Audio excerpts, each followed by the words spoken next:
Assalamualaikum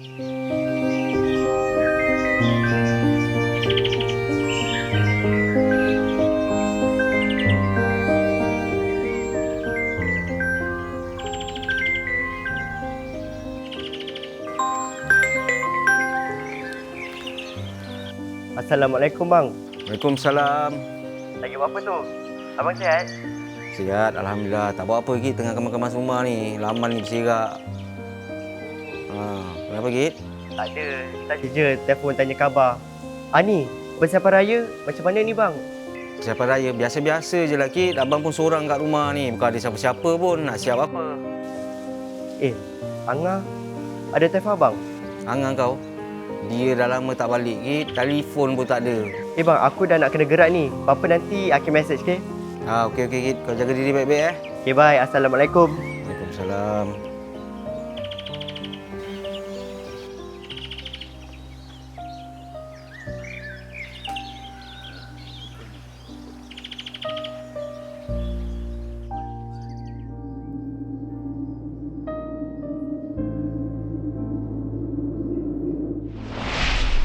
Kau ni tak faham aku. Aku tak faham kau. Selama ni semua benda yang kau buat kau ikut kepala kau aja. Kau memang mana pernah fikir pasal keluarga? Kau jangan gelang kau abang kalau kau tak ada masa untuk adik-beradik. Malas aku dengan kau. Bang.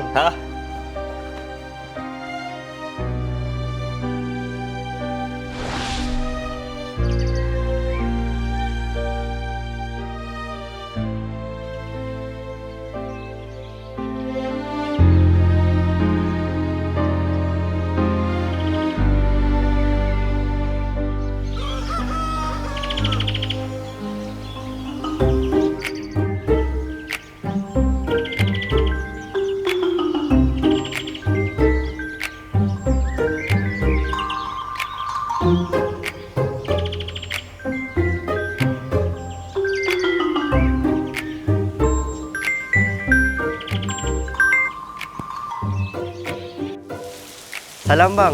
Waalaikumsalam. Ini, aku nak bilang aku tengah on the way balik kampung ni.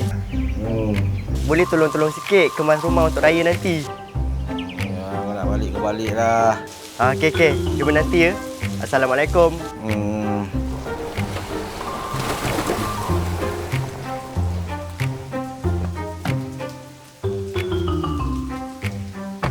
Korang tu tidur lah. Picak balik. Macam besok raya.